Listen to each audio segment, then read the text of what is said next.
Okay, let's start the topic.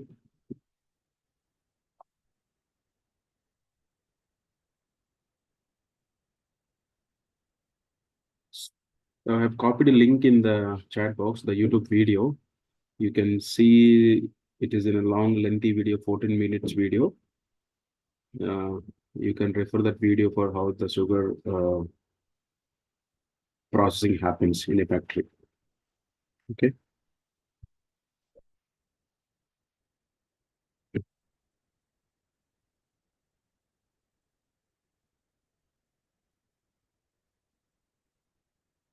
Hope my screen is visible. So as I mentioned, sugar cane process after they grown the sugar cane in the farmland and harvested by manual or mechanical aids, then it'll brought to the sugar factories by trucks or bull carts, etc., etc. They will start the cleaning process. When we say preparation and milling, sugarcane is cleaned to remove the dirt, leaves, and other debris, and the cane is crushed into the mills to extract the juice. Sucrose containing the liquid from the stacks. It is nothing but the cutted pieces. Then again, they will extract the juice extraction. Here it is the cane is a crust is subjected to a heavy pressure to extract the juice from the sugar cane. And the extracted juice contains sugar, water, and other dissolved components. It is not a pure sugar. It will have water content. It will also have other dissolved components. And then they'll do a juice clarification. This is another following process. Here the juice is treated with lime or other clarifying agent to remove the impurities, like we do in ETP, STP clarifiers here and suspended solids and non-sugar components. The clarification helps improve the quality of the extracted juice. So simply, we are removing the unwanted and impurities from the sugarcane juice. Then juice evaporation and concentration. So here the clarified juice is heated and evaporated to concentrate the sugar content. So once, as I mentioned in the previous slide, the sugarcane juice contains sugar and water content and also other dissolved components. Once the juice evaporation process, when we say heated the sugarcane juice at the 100 degrees centigrade, the water starts get evaporate. The same process here. The concentration involves a removal of water, leaving a more concentrated sugar solution. In the evaporation process, our main agenda is to remove the water content from the sugarcane juice. Then crystallization, the concentrated juice is seeded to a sugar crystals or other usually to initiate the crystallization process. The crystals begin to form as a temperature and sugar concentration are carefully controlled. So whatever the sugar crystals which we are physically seeing. Then centrifugation, the sugar crystals are separated from the mother liquor, which is nothing but molasses, using centrifuges. This process separates the sugar crystals, which are a raw sugar, from the molasses. Molasses is nothing but a thick liquor we called as molasses. It is a kind of semi-solid. I can take it's kind of in the form of the toothpaste which we use. And drying and cooling. Once the crystallization happens, the separated sugar crystals are dried and cooled to remove the residual moisture. In case of any moisture content in the crystals, it will be removed by drying. Then dried sugar crystals are ready for the further processing. Then sugar refining. Once it is done, the crystallization, once it is removed the residual moisture from that crystals, then sugar refining, again, it is an optional process. The raw sugar may undergo an additional refining process to remove impurities and produce refined sugar products. Then packing and storage. So once the crystallization happens, sometimes if it is refining is not required, then they will directly do a packing and storage. The final sugar products are packaged in bags or other containers for distribution and sale. And the packaged sugar is stored in the warehouses until it is shipped to the retailers. Again, it is demand and supply. Which demand is there, they will be supplying on immediate production. Then they also produce some byproducts. The molasses. Molasses is a byproduct of sugar production. It is often used to produce various products, including animal feed or industrial alcohol, and also fermentation products. Molasses also they used to sell it. Basically, they use in animal feed in the sense they use as a sweetening agent while preparing any animal feeds.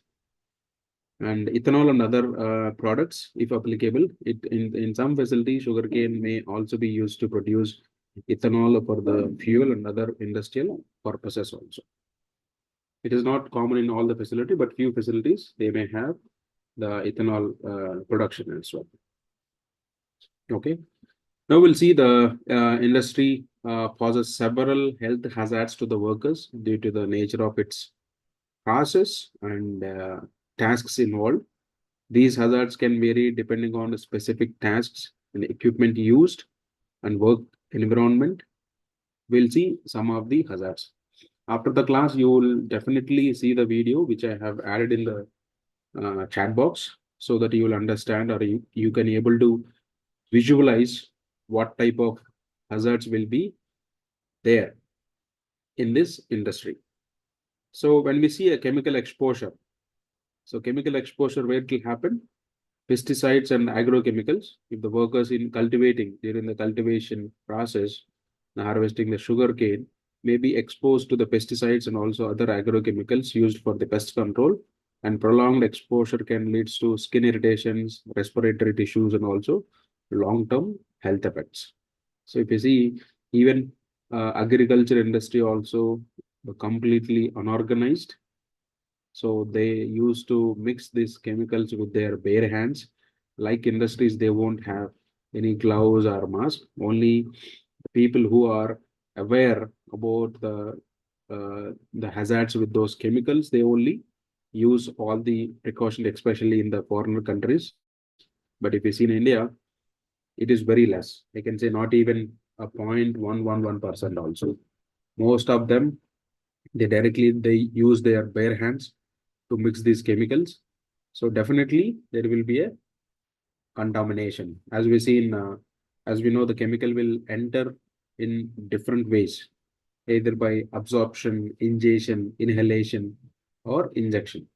So basically, these guys will expose due to the absorption through the skin, and second way, inhalation due to the exposure while spraying these pesticides and agrochemicals to the crop.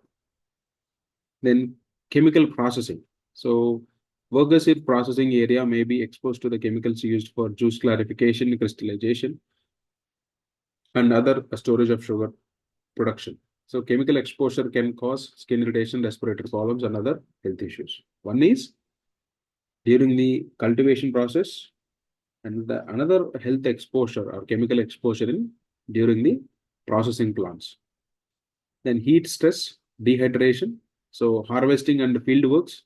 So definitely the workers works on daytime. The workers performing physically demanding tasks in hot and humid conditions, such as harvesting and field works, are at the risk of heat stress, dehydration, and heat-related illness if proper precautions are not taken. If you're not taken enough intervals of rest, or if you're not hydrating themselves by having more drinking water, and if they are not protecting themselves from the hot sun, they may chance to affect with the heat stress. Then musculoskeletal injuries. So this we have seen in 102. manual handling.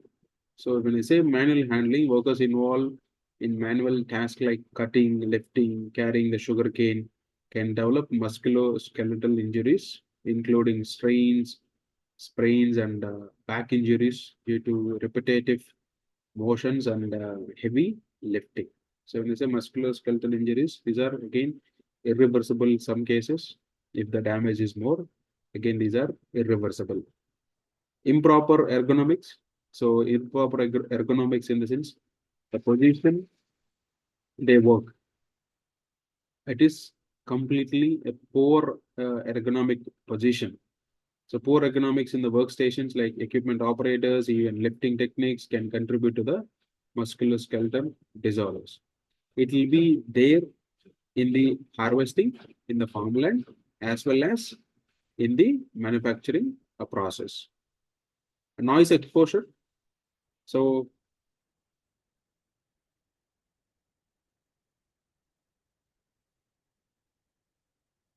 machinery and equipments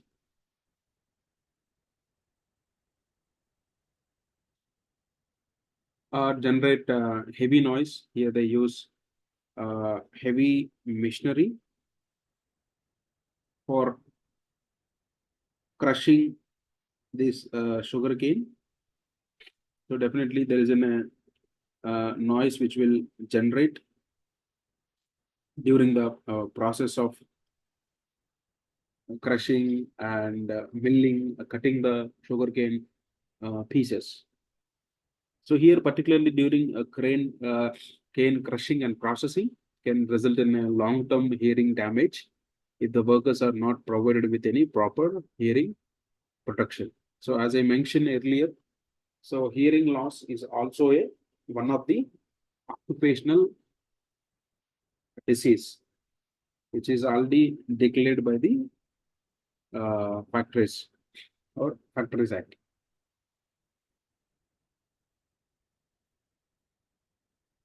Then respiratory hazards, which is because of dust and other particles, dust generated during the harvesting process, transportation, and during the processing of sugarcane can pose respiratory risk and causing conditions like respiratory irritation, asthma, and other lung diseases as well.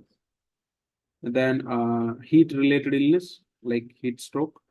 So working in hot conditions can lead to heat stroke and a serious condition that can be life-threatening if not addressed on promptly. So it leads to sometimes increase the body temperature heavily due to the dehydration because of most of the salts from our body which will go out in process of sweating or cooling our body from the hot sun. Resulting, you will be dehydrated. You will get affected with this heat stroke. Then confined space hazards. So this is also one of the a crucial thing because the sugarcane industries are these are seasonal based factories. These factories will not work on 365 days in a year. They'll be uh, seasonal based industries. So the tanks and vessels, the workers involved in maintenance and cleaning or inspections of confined spaces, such as tanks and vessels used in sugarcane processing, may face risks associated with the confined space entry, such as asphyxiation or exposure to the hazardous gases. Okay, this is the one major concern because it is not running on 24/7 or 365 days. There may be a gap, there may be a chance of, there is a chance to take, what do you call that, misassumption or underestimating the risks with respect to the tanks on the vessels. Then chemical burns and contact dermatitis. So again, chemical handling, improper handling of chemicals during the processing or the cleaning tasks can lead to chemical burns and also dermatitis, particularly in the if the protective equipment are not used. It's nothing but if the PPs are not used, there will be a high chance of contaminating or exposure with that chemicals. Then insect and animal hazards like insect bites. The workers in the field may be exposed to insect bites and which can transmit diseases. Snake and wildlife encounters. Workers in agriculture area may encounter snakes and other wildlife causing risks of bites and injuries. Then ergonomic hazards, again awkward postures, workers performing repetitive tasks and also adopting awkward postures may expose ergonomic hazards that lead to strain and discomfort. Awkward posture in the sense, the posture or the position you are working, it is not comfortable position. For example, continuously working on standing position or continuously working and bending and lifting your body or twisting your body or continuously bending and lifting the loads or repetitive body movements. All these are awkward positions, or I can say bad positions. To address all these hazards, so the sugarcane industry employees should implement a comprehensive health and safety program that includes hazard identification, risk assessment, proper training, and also the provision for personal protective equipment, regular health checkups, and also culture of safety awareness, regular monitoring, periodic audits, and continuous improvement initiatives are essential to ensure well-being of the workers in the sugarcane industry. Okay. And again, processing industry involves various stages of transforming the sugarcane or sugar beet into refined sugar and related products. So throughout the process, workers are exposed to the range of hazards that can impact their health and safety. Here are some of the common hazards. Again, a chemical exposure that we have seen, heat and steam exposure. So like the boiler and evaporators. So workers are operating and maintaining boilers and evaporators are exposed to high temperature, steam, hot surfaces, burns, and scalds and potential risk. Molten sugar handling. Again, molten handling of molten sugar. It is nothing but the sugar liquid or the sugar juice, which is heated in the evaporation process to take out the water content in that. It will be in a high temperature. In case of any exposure to that, it will feel the heartburns. Then mechanical and equipment hazards. So machinery operation, when operating and maintaining the machinery, such as crushers, centrifuges, and conveyors, can lead to entanglement, crushing, and also other machinery-related injuries. If you are exposing the rotating part, you may crush or cut in between any moving parts of the machineries. Then rotating equipments exposed to the rotating parts of the machinery can pose to entanglement hazards. Confined space risk, this we already covered. Dust and respiratory hazards, dust generation in the process of respiratory problems. Fine sugar dust can create explosive environments also. It can be like a dust explosion, how like coal dust and even grain processing industries also have this kind of hazard. Then powder inhalation. So workers handling the sugar powder may inhale the fine particles leading to respiratory irritation. Noise exposure, operating noisy equipment such as centrifuges, mills, and can lead to hearing damage over a time. Then we'll have slip, trip, and falls.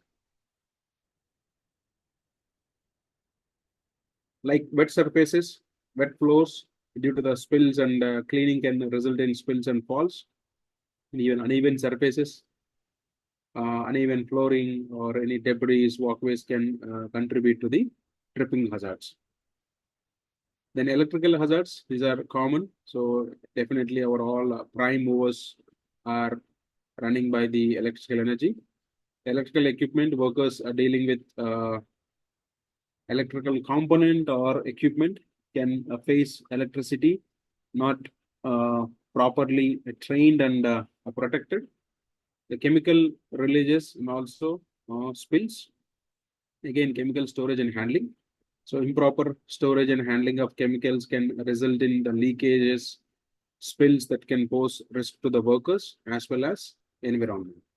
Spill happens again, the water and also soil get contaminated if you are not taking an immediate attention to it. Then ergonomic hazards, repetitive motion, this we have covered. Fire and explosions like dust explosion, accumulated sugar dust in the air can become an explosive under certain conditions, leading to fire and explosion.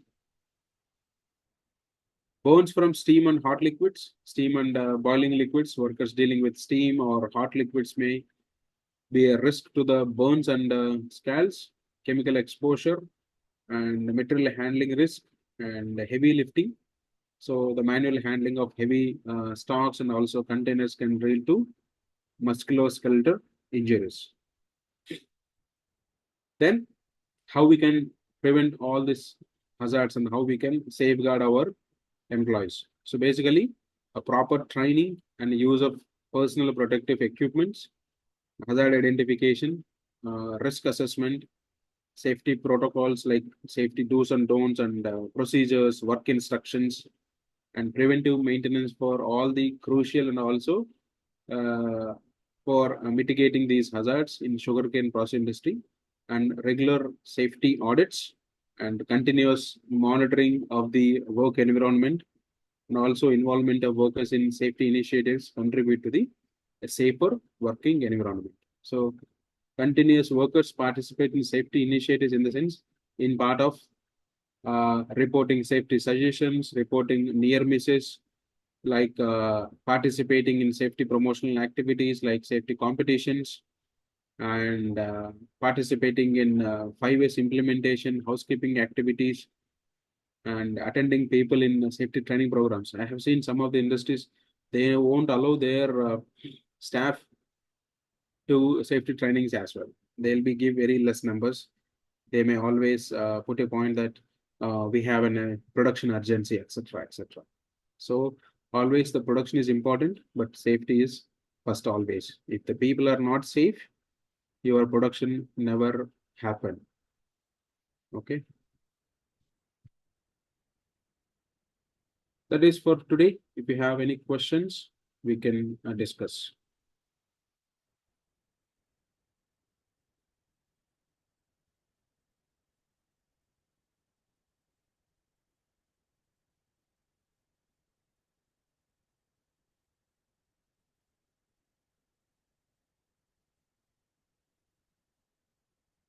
This especially 103, that topics are very less. So you will get a good score. You can get a good score in this paper as well. Even 102 and 103. 101 it is a bit tricky. It is a management paper. There are students who got very good score in 101 as also, but most of the students feel it is difficult, but that is also in a very easy paper, I can say. Sir, in sugarcane, it is the question is like that, the process related question asking, it is a safety related question. No, completely safety. In this total curriculum, nowhere they will ask you to write any process related questions. They will ask only the process related hazards and what kind of safety measures can be implemented to avoid or to eliminate those hazards. Basically, they will ask, write the common hazards in sugarcane industry and write some safety measures to prevent those hazards. Such kind of questions you will get. No process related questions at all in any paper. Okay. Okay, sir. Okay. Fine. Even as I mentioned, IS 105, which is legislation, I mean legal requirements, there also they will ask you to write only the high level points. When we say ask about factory set, they will ask you about what is the importance, objective of the Factories Act, or sometimes they will ask you to write roles and responsibilities of the safety officer. But in some years, I have seen they ask you to write some of the sections under chapter 4, which is safety. So there you will write only the sections like uh, machineries in motion, child and woman workers are not allowed near the rotating machineries. Even 32, which is pressure vessels, 28, which is lifting tools and tackles. So you will write such kind of headings. If you are very familiar with section numbers, you can write. Otherwise, you just write only the section headings.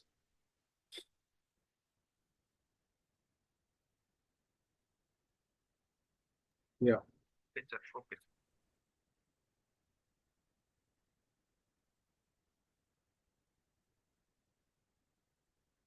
Sir, you were about to share some previous year question papers, right?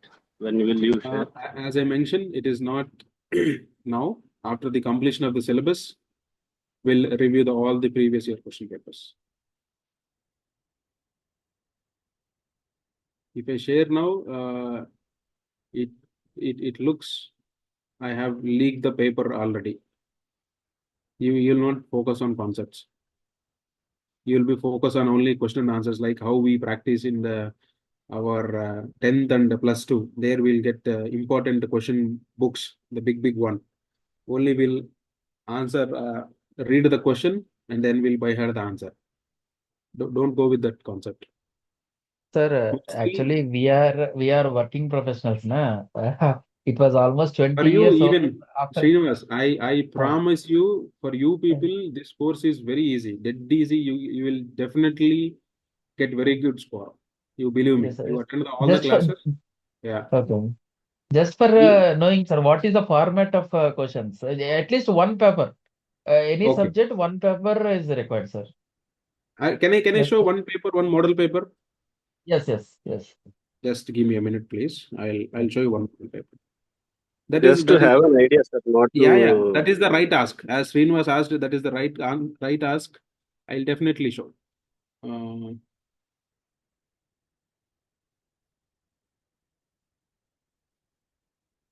where I have kept 2020. Okay, I'll show you one paper.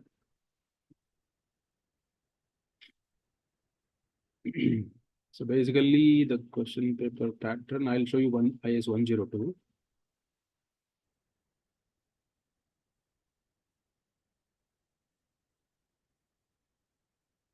Let me know once you're able to see the PDF.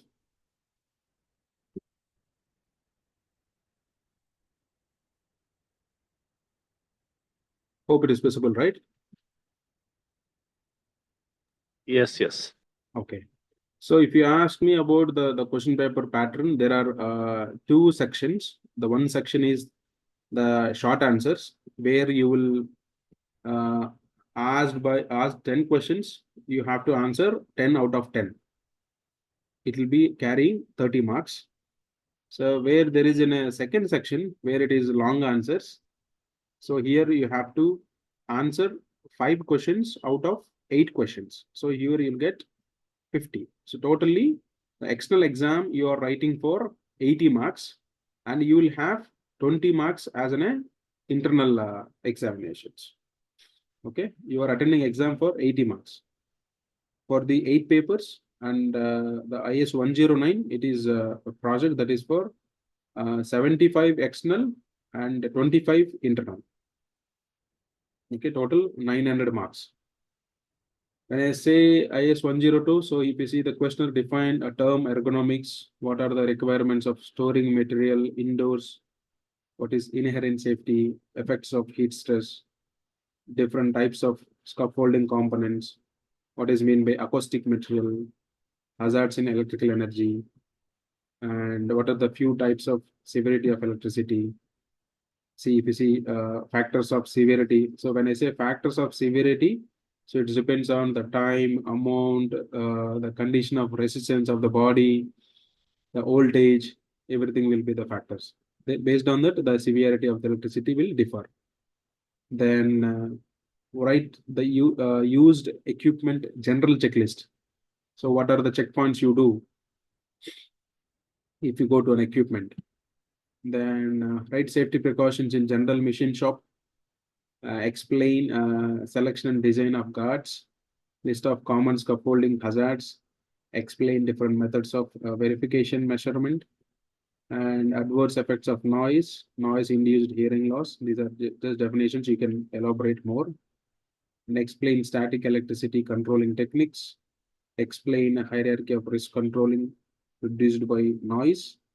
Then detail the safe procedure for working in confined space. Even I am 100% damn sure if I give this paper right now also, you are able to answer. Am I correct? Is it looks easy or you feel difficult?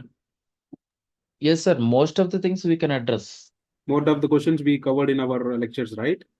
Yes, yes. Yes, That's where I'm telling, don't worry, we'll definitely cover all the question papers. If you see following, I have another 7 question papers.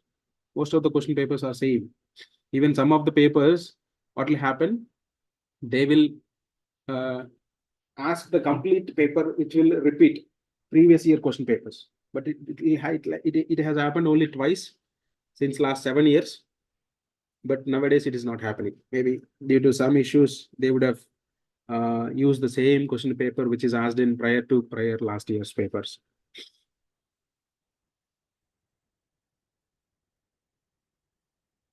sir, the concern is that training material. I don't know what is the agreement between IIFSC and PIL.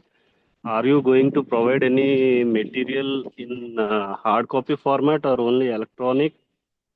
Or If I'm not wrong, already you'd have received material from IIFSE, right? No, no, sir. only soft I copy, had PDF discussed copy. with some lady. She Uh-huh. already told me. Your IS team and our Abhijit, PIL Abhijit, they are discussed with each other, and the madam is agree with me. She will send all the material to in our home and in our address. Okay. So we are awaited for that. Okay. Mostly, I think if I'm not wrong, they will send only physical copies. Right, sir. Yeah. I think, okay. Either they will send it to your home or once you're from the single organization, they may send it to your office. I don't know how they have agreed with your management, but they will send it to you. And could you explain a few things about that practical paper, sir? Practical paper, they will have a list of project titles. So you have to choose any of the title, then you have to work on. Like in our graduations, we were prepared the project work, right? In 4th semester, same kind. If you take any project like about PPE, so you have to create a report saying that what are the different types of PPEs, what is the different variations, where we used, selection criteria, etc. They will give you the guidance. The administration team is taking care of that paper actually. I'm not involved, but with my experience, I'm telling. They'll give a list. Out of the list, you have to choose a topic. Over that, you have to develop a report. Okay. Yeah.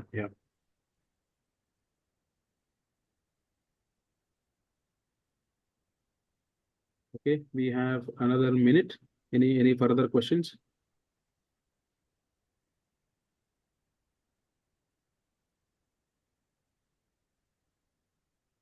Sir, answer we can write our own language. Only the technical word is important. What we have seen in PPT.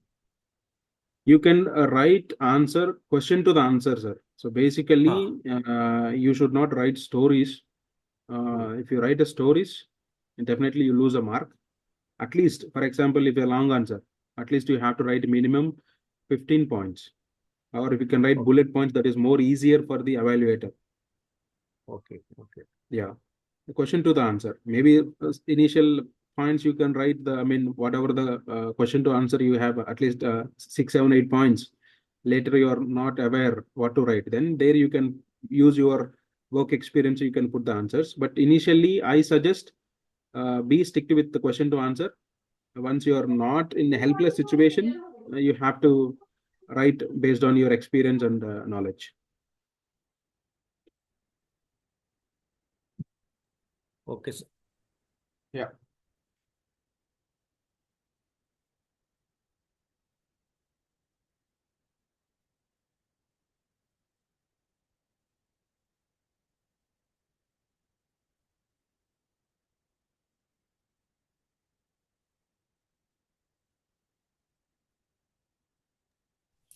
Sir, examination will be conducted at our institute or somewhere else? No, it is in the examination centers, mostly in the government colleges. The state board will decide the examination